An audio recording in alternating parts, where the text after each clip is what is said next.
welcome to the penultimate video of the League 2 25-26 season preview. Video 23 of 24. Tomorrow's one will be the last one. Friday we'll have the League 2 table prediction, but today's video is focusing on Tranmere Rovers. Now, Tranmere Rovers, of course, last season finished 20th in League 2, beat us on the final day, moved above us, which obviously put us in the preliminary round of the Carabao Cup. FA Cup, they got beat in the first round by Oldham Athletic. Second round of the EFL Cup, they got beat 4-0 by Leicester City. And they got beat in the last 32 of the EFL Trophy against Rotherham United after coming through their group. Now, obviously a terrible season, absolutely terrible. 20th in the league, not even really a cup run to be sort of happy about. And a lot of these League 2 teams last year had seasons like this, terrible in the league, and didn't really have an amazing cup run for their fans to at least celebrate that. And ultimately, I can probably see the exact same thing happening again for Tranmere. But like I said, League 2, they never really looked like going down. It realistically was always Morecambe, Accrington and Carlisle for the majority of the season. Obviously, we were down there, Tranmere were down there, a few other teams were down there as well. But it was just a bog standard season for Tranmere, just really disappointing one. In terms of the ins then, they've brought in Ethan Bristow, Patrick Brough has come in from Northampton. They've got a double swoop of Nathan Smith and Jason Lowe from Port Vale. Charlie Whittaker's come in from Notts County. Nohan Kenner has come in from Hibernian, and Richard Smallwood's come in from Bradford. Some of those signings are top quality. I think Patrick Brough coming in is a really good signing. Charlie Whittaker is good, Ethan Bristow as well. And Richard Smallwood comes in with enormous League 2 experience and quality. In terms of the outs, Billy Black has gone to Sheffield United, and Taylon Harris has gone to Luton Town. In terms of the out of contracts, then Josh Hawkes has gone to Oldham, the same as Kieran Morris.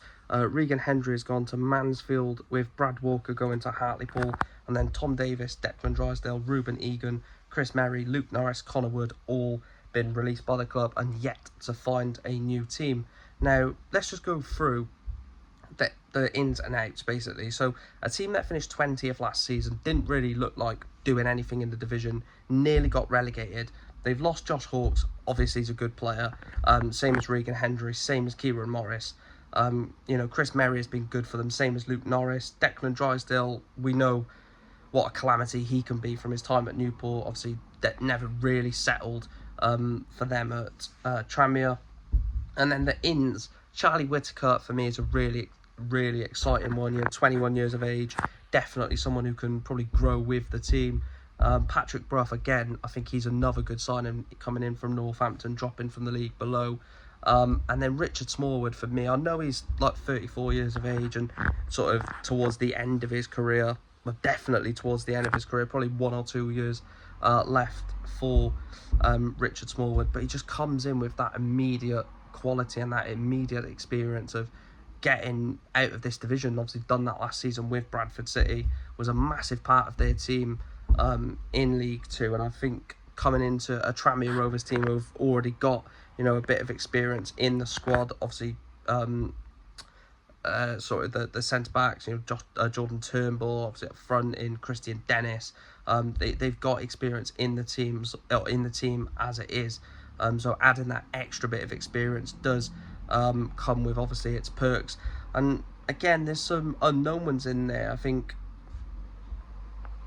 you look at obviously Noah and Kenner, obviously a bit of an unknown. I don't know what Nathan Smith or Jason Lowe coming in from Port Vale are going to offer this team. And in terms of the outs, like I said, Josh Hawkes, Regan Hendry, Kieran Morris are misses. I think those three are definitely big misses from the team. But then Declan Drysdale, not really a miss. Obviously Chris Merry, has been a decent player for them, like I said. But Luke Norris is getting on. So they've not really lost quality and not replaced it. They have brought in some good players, but I don't really think they've improved the squad. I think they've got weaker by, players leaving. And then obviously they've invested in the squad to sort of equal it out in terms of quality to experience.